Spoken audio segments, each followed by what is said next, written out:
Duplicate ખાતર, duplicate દવા, duplicate બિયારણ. એટલે હું ખાઈને ખેડૂતની વાહે પડી ગયા છો એ સમજ નથી પડતી.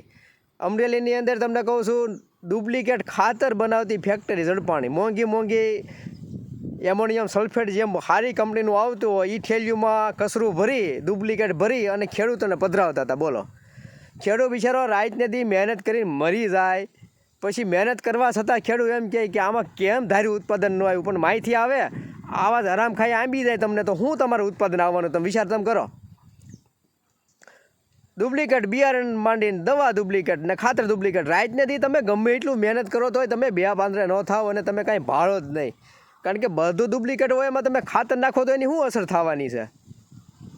હા, જેવું હોય તમને ખેડૂને જ ભાળે છે. કોણ જાણે ક્યાંથી આ બધા પેદા થયા છે ને કાંઈ સમજ નથી પડતી. બોલો, અને આ તો પાછા ખેડૂતના દીકરા થઈને તમને કહું ખેડૂને ક્ષેત્રે છો. અમુક તો ખેડૂતના દીકરા થઈ અને ખેડૂને જ આ બધું ડુપ્લિકેટ બનાવે અને ખેડૂને જ તમને કહું ક્ષેત્રવાનું. એટલે જીવડા પડશે આ ખેડૂત તમારા છોકરાઓના બાળ બસાના પેટ ભરે છે. તમે એની સામું તો જરાક જુઓ. તમને એની જરાકે વેલ્યુ નથી કે આ તમારા પેટ ભરે છે, કે આ તમને પેટ અત્યારે ગયા એટલી કાળી મજૂરી કરીને તમારા પેટ ભરતો હોય છે માણસને, એને તમારે ડુપ્લિકેટ ઘાલવાનું. પૈસા કમાવાના ક્યાં રસ્તા બીજા ઓછા છે? ગમે ત્યાંથી તમને કહું ખેડૂને જ બધા ટાર્ગેટ કરે. જ્યાં જાઓ ત્યાં તમને કહું ખેડૂને જ ટાર્ગેટ કરે. ખેડૂત કોણ જાણે હું એની પાસે ખેડૂત પાસે ભાળી ગયા છે ને.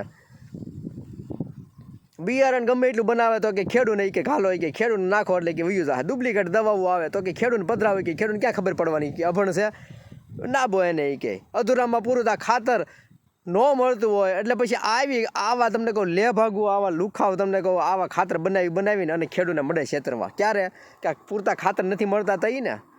અને અમુક વેચવાવાળાને વિનંતી કરું છું કે તમે જરાક સારી કંપનીના ખાતર જે સ્ટાન્ડર્ડ હોય ને એ વેચવાનું રાખો. અને બાકી તમને કહું તમને જીવડા પડશે. નકર આવા જો તમે આવી ગમે ત્યાંથી આવી લાવી અને ગફલતું વેચ્યો ને તો તમે મરી જાઓ હાર્યો. આના પાપના ભાગીદાર તમે બનશો વેચવાવાળા હોતન. એટલે તમને તો ખબર જ હોય કે કોણ માણસ ક્યાંથી આવ્યું છે ને કોણ નાખી જાય છે એ. એટલે જરાક ભગવાનનો ડર રાખી અને કાંઈક જે સારું અને ઓરિજિનલ છે એ થોડુંક વેચો તો કાંઈક ખેડૂતને કાંઈક ઉત્પાદન આવે. બાકી તમે જો વેચવાવાળે તમે આ બધા આવા બનાવવાવાળાની હારે ભરી જાઓ ને તો ખેડૂતો બિચારો આમને મરી જાહે. એટલે જે હોય એ તમને કહું કાંઈક દયા રાખો ખેડૂત ઉપર. મારા ચારે કોરથી ફોડીને બધા ખેડૂને જ ખાય. બીજા કોઈ તમને ક્યાંય માણા નથી જડતું કે ખેડૂતને તમે ટાર્ગેટ બનાવો. જ્યાં હોય ત્યાં બિયારણથી માંડીને દવાથી માંડીને છેલ્લે વેચાઈ જાય ત્યાં લગી તમને કહું વેચવાઈ જાય ત્યાં એનું ન હાલે. એટલે કાંઈક એકાદામાં તો કાંઈક ખેડૂતને કાંઈક બે પાંદરે થવા દો. એકાદી વસ્તુમાં તો કંઈક થવા દો કે બધે તમારે આમને જ આખું છે રોલમ લોલ હાવ. અને આવા પાછા પકડાય છે ને પાછા છૂટીએ જાય. તમને કહું આવા જે આ પકડાય ને આવા ડુપ્લિકેટ આ વસ્તુ ખેડૂતનું આ બિયારણ છે દવા છે કે ખાતરમાં પકડાય ને તો એને 10 વર્ષ જેલમાં હાલવી રાખો. એવા કાંઈક કાયદા કરાવો, એવી કાંઈક માંગણી કરો. બાકી આ પૈસાના જોરે છૂટી જવાનો. કાલે સવારે તમને કહું આવા ગમે એટલા પકડાય. આ દવાઓ વળાય કેટલા વિશ્વમાં પકડાના હતા. ક્યાં છે બધાય? મોજ કરે છૂટી જાય. પૈસા આપીને છૂટી જાવ એટલે હાલે તમારું બધું. પૈસાના જોરે છૂટી જાય છે ને એટલે આ બધા સાહસ કરે છે. બાકી એકવાર પકડાઈને 10 વર્ષ જેલમાંથી બહાર ન કાઢો ને તો બીજી વાર કોઈ સાહસ ન કરે. પણ પૈસા આપેલો છૂટી જાય એટલે વાર્તા પતી ગઈ. એટલે એમ કે ભાઈ હવે એટલા કમાણા છે ને 2 લાખ રૂપિયા ભાંગી નાખો ને ખર્ચી નાખો કે છૂટી જાઓ. ઘર તો ભરાઈ ગયા હોય.